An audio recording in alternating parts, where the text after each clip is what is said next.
Hello dear student, কেমন আছো? I hope প্রত্যেকে শুধু ভালো না, ভীষণ ভালো আছো। স্ক্রিনের উপর একটা প্রশ্ন দেখা যাচ্ছে, তাই না? এই প্রশ্নটা আমরা মন দিয়ে পড়বো, বুঝবো, তারপর অঙ্কটা প্র্যাকটিস করব। কি বলেছে দেখো, বলেছে যে এবিসি ত্রিভুজের অ্যাঙ্গেল এবিসি 90 ডিগ্রি এবং এবি 6 সেন্টিমিটার, বিসি হচ্ছে 8 সেন্টিমিটার। তাহলে এবিসি ত্রিভুজের পরিব্যাসার্ধ এর দৈর্ঘ্য নির্ণয় করো।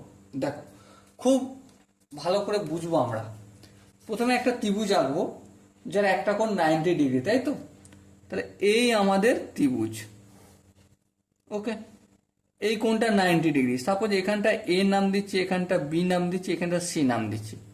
তাহলে এই আমাদের ত্রিভুজ হয়ে গেল, এটা 90 ডিগ্রি হয়ে গেল। হ্যাঁ, এবারে এ বিটা কতটা? 6 সেন্টিমিটার। বিসিটা কতটা?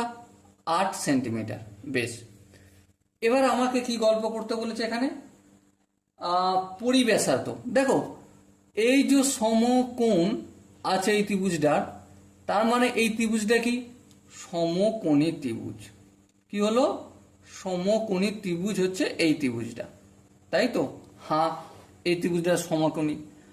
আর সমকোণী ত্রিভুজের আমরা কি কি ধর্ম জানি? যে এখানে যেই কি বলে পরিব্যাসার্ধ, পরিবিন্দু যেটা থাকবে সেটা অতিভুজকে দুটো ভাগে ভাগ করবে। সাপোজ মনে করো এখানটা হচ্ছে ডি বিন্দু, ঠিক আছে? এই ডি বিন্দুটা কি করেছে? এডি ইকুয়াল টু সিডি, এটা ভাগ করেছে। আবার এই যে পরিবিন্দুটা, এইটা যে বি অ্যাঙ্গেল, এটাকে দুটো ভাগে ভাগ করেছে। হ্যাঁ, এবারে বিডির সঙ্গে এসি এর সম্পর্ক কি? BD equal to half of AC, এটা আমরা জানি বা ইন্ট্রোডাকশন পার্টে শিখেছি। তো অবশ্যই আমরা সমবিন্দু সম্পর্কে উপপাদ্য যে থিওরি পার্ট, সেটা অবশ্যই দেখব। এবার প্রশ্ন হচ্ছে এসিটা কত? দেখো, আমরা একটা সূত্র জানি। কি সূত্র? যে অতিভুজের স্কোয়ার ইকুয়াল টু লম্ব স্কোয়ার প্লাস ভূমি স্কোয়ার। তাহলে অতিভুজ হচ্ছে এসি, তাহলে এসি স্কোয়ার ইকুয়াল টু লম্ব স্কোয়ার মানে 6 স্কোয়ার, 6 স্কোয়ার মানে 36 প্লাস 8 স্কোয়ার, 8 স্কোয়ার মানে 8 অষ্টম 64।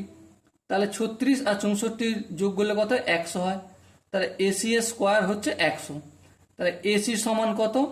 স্কোয়ারটা দিকে আছে আন্ডার রুট, এই 100 আন্ডার রুট হলো, তার মানে 10 আসলো এসি। এবারে এসি এই পুরোটা হচ্ছে 10, কিন্তু আমাকে জিজ্ঞাসা করেছে কি? জিজ্ঞাসা করেছে পরিব্যাসার্ধ দৈর্ঘ্য।